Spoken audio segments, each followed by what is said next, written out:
membuat kita sulit menunaikan ibadah, sulit dekat dengan Allah, bukan karena tak mampu. Bukan. Anda sebetulnya bisa berjamaah ke masjid, bisa bangun malam tahajud, bisa menghafal Quran. Cuma seringkali lahir sifat-sifat malas dalam diri kita atau sulit melakukannya karena barangkali sebagian yang haram atau maksiat sudah masuk dalam diri kita yang harus dikeluarkan. Ini mata, kalau kebanyakan niat yang jelek-jelek, lihat yang baik itu sudah nggak peka lagi, Pak. Karena baik dengan buruk itu nggak akan nyambung. Jadi kalau mata Anda dibiasakan melihat yang jelek-jelek, begitu melihat yang baik nggak akan peka. Ya. Mohon maaf, udah lihat orang sholat belum ada getaran, lihat orang baca Quran belum ada kepekaan. Itu mungkin matanya sering dipakai yang kurang bagus. Makanya Allah sampaikan kan, seperti saya uraikan dalam setiap pertemuan, Quran surah ke-24 itu, An-Nur ayat 30 untuk laki-laki, ayat 31 untuk perempuan. Wa qul lil mu'minina yaghuddu min absarihim. Katakan pada pria-pria yang merasa punya iman, jaga pandangannya, jaga matanya, ya, dari sesuatu yang tidak Allah perkenankan. Jadi kalau seringkali melihat yang tidak Allah sukai, nanti begitu diarahkan pada yang disukai oleh Allah nggak peka lagi. Ya, telinga juga begitu. Anda keseringan dengar-dengar yang tidak baik, dibawa yang baik-baik susah dengarnya. Ya. Kesana yuk, mana? PTN, ada apa? Ada pengajian, ngaji melulu, main baru ngaji. Ini nggak cepet gitu ya. GBK yuk, main. Baru tuh konser. Oh, kapan? Jam berapa? Siap dari sekarang. Ini agak cepat ya. Sama demikian. Jadi kalau Anda misalnya agak sulit direspon kepada ibadah, itu tandanya ada beberapa yang masuk ke dalam diri, ada maksiat. Kalau bukan maksiat, yang haram yang masuk itu.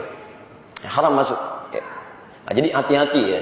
Makanya diberikan kesempatan, semoga Allah membimbing kita semua. Jika Anda ingin mendekat kepada Allah Subhanahu wa taala, mulai tinggalkan itu. Sebelum itu mengunci. Kalau sudah mengunci itu repot. Ya, repot tuh. Misal, ada yang makan haram, mengalir lewat darah jadi daging, masuk ke telinga itu nutup nanti. Ya, di Quran surah ke-6 ayat 25 itu, Al-An'am, wa fi adhanihim waqra. Ada orang yang telinganya kena sumbatan gitu. Kesumbat, jadi dengar kebaikan susah. Itu kalau nggak cepat dikeluarkan, lama-lama jadi penghalang, kunci. Kalau telinga kekunci, mata kekunci, itu pikiran pun nggak akan bisa itu. Kekunci juga. Ya, kekunci juga. Ya. Susah, dibawa berpikirnya susah. Ya. Sudah jelas, rasionalitasnya begini, dipahami begini, masih susah juga. Padahal mungkin gelarnya S1, S2, S3, banyak, tapi nggak bisa gitu. Nah, makanya nanti ada orang yang sulit diingatkan lewat kebaikan, susah tuh. Diingatkan dengan tidak sama aja. Ya, Quran surah kedua ayat 6 sampai 7 itu, innal ladzina kafaru sawa'un 'alaihim a'anzartahum am lam tunzirhum la.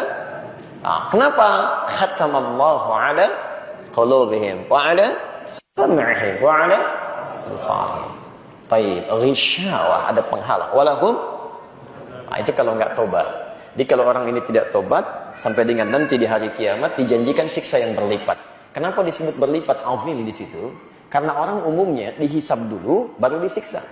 Kalau amal salahnya banyak, amal salehnya sedikit.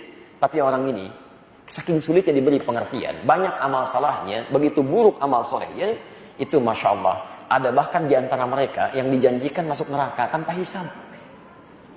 Anda pernah dengar masuk surga tanpa hisab? Ya, itu banyak riwayatnya, di Quran juga ada. Ya, Masya Allah, tapi ini masuk neraka. Oleh Allah disuruh nggak usah mikir. Ya. Di surah Al-Kahf, surah ke-18. Ayat 100 sampai 101. Ya, posisi paling kiri di pertengahan itu, di atas sedikit ke bawah. Thumma 'aradna jahannama yawma idzin lil kafirina 'arda. Nanti, Masya Allah, saat hari perhitungan nanti, kami akan tampakkan neraka Jahannam pada orang-orang yang sulit diatur ini, ya, sejelas-jelasnya. Jadi sebelum masuk sudah ditampilkan, seakan-akan kalimatnya begini, kamu nggak usah mikirin hisab deh, tenang aja, ini tempat kamu kembali, nggak usah mikir lagi neraka tuh. Ya. Dari mana taunya? Ayat 101-nya. Siapa mereka? Alladzina kanat a'yunuhum fi ghita'in 'an dzikri, yaitu orang-orang yang saat di dunianya matanya tuh terhalang, susah ingat kepada Allah itu.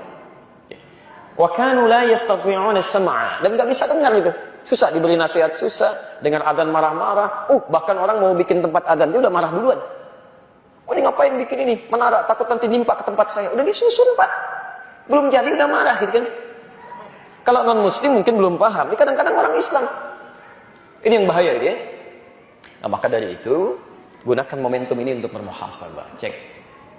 Kemudian perbanyak puasa. Ya, berdasarkan tuntunan Nabi SAW, karena puasa itu menghimpun banyak kebaikan dan mencegah berbuat maksiat. Itu puasa. Ya. Saya sering katakan kalau Anda sedang puasa, Anda akan berhati-hati berbuat salah. Mau bohong aja jaga-jaga tuh. Takut batal puasanya minimal. Kemarin dari mana sih saya tungguin? Ntar tunggu maghrib deh. Saya jawab, tunggu maghrib dulu tuh. Ya. Khawatir ya. Jadi tingkatkan itu dan bangun silaturahim yang baik. Ya. Kalau Anda sudah bisa melakukan itu, nanti Allah janjikan akan diberikan anugerah yang melimpah. Di Quran surah keempat ayat ke-100. Ya. Tapi kalau Anda nggak mau berhijrah, tidak mau berubah, memperbaiki diri, maka lihat ayat 97 dari Quran surah yang keempat An-Nisa itu. Ya. Nanti ada orang masuk neraka tadi, seperti kami sampaikan, tiba-tiba malaikat tanya. Kalau bukan muslim nggak akan ditanya sama malaikat, tapi ini muslim, disebut zalimi anfusih. Ya.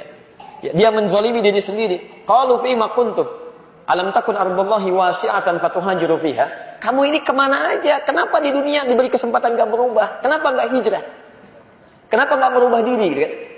Kamu kemana aja? Ada yang tempatnya di neraka sakar, muslim tapi gak mau sholat. Ya. Lalu masalah kakum fi sakar? Kenapa ada di sini? Tempat kamu kan bukan di sini. Apa jawabannya? Lam nakum minal musallin. Dulu kami gak sholat gitu ya. Wah, jelas ya? Jadi hati-hati Bapak Ibu sekalian, kita masih diberi kesempatan sebelum berpulang kepada Allah, barangkali itu diantara sisa waktu kita untuk berubah lebih baik.